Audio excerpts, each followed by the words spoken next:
कुर्सी कुमार आप कह रहे हैं नीतीश कुमार को, और उधर आरजेडी के सांसद है मनोज झा जो एक बड़ा बयान दे रहे हैं इस राजनीतिक घटनाक्रम पर। वो ये कह रहे हैं कि उनकी पार्टी वही डिसीजन लेगी जो बिहार की जनता लेगी, यानी उन्होंने किसी भी बात से इनकार नहीं किया है। अब बिहार की जनता से ये कैसे डिसीजन लिया जाएगा, क्योंकि बिहार की जनता ने तो चुनावों में डिसीजन दे दिया था। सबसे बड़ी पार्टी आरजेडी निकल कर आई थी, दूसरे नंबर की पार्टी बीजेपी निकल कर आई थी।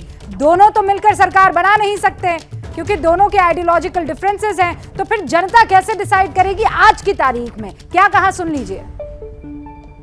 अभी तो सिर्फ बयानबाजी हो रही है, बयान असहज कर रहे हैं बिहार के सरोकारों को, तो देखा जाए आगे क्या होता है। सरकार बनाने के लिए आरजेडी स्वस्थ है? वो बिहार जो आदेश करेगा वो किया जाएगा। नेता प्रतिपक्ष वही करेंगे जो बिहार का आवाम आदेश करेगा। नेता प्रतिपक्ष वही कहेंगे और करेंगे जो बिहार की आवाम का जो आदेश होगा वो।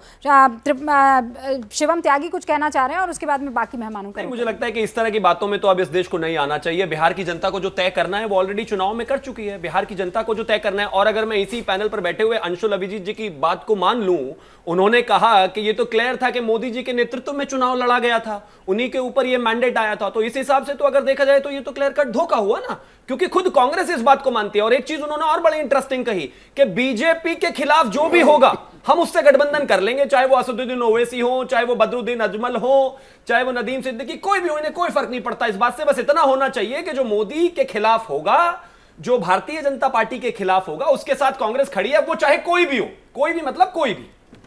नहीं तो शिवम त्यागी राजनीति तो यही कहती है ना भाई, खिलाफ उनकी ध्रुवीकरण की राजनीति के खिलाफ, उनके वाद विवाद के खिलाफ, उनके सांप्रदायिक सियासत के खिलाफ जो खड़ा होगा हम उनका साथ देंगे, क्योंकि ये मुल्क तानाशाही की तरफ मतलब तब तानाशाही हो गया है, तब्दीली हो गई है।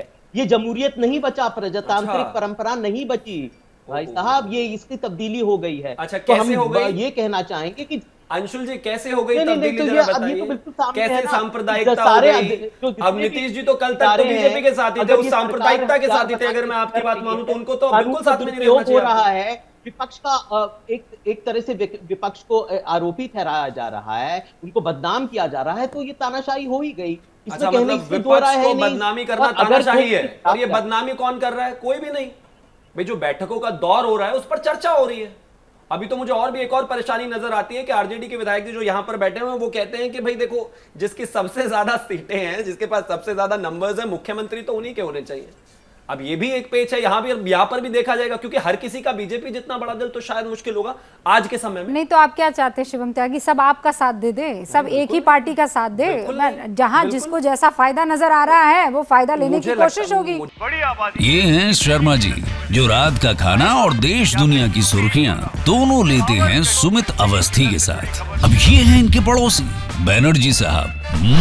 मिष्टी दोई खाते खाते पूरा बंगाल जान लेते हैं सुमन दे के साथ। इनकी तरह आप भी देखें अपने फेवरेट न्यूज एंकर को एक ही ऐप पर, और डाउनलोड कीजिए एबीपी लाइव ऐप अपने स्मार्ट टीवी पर।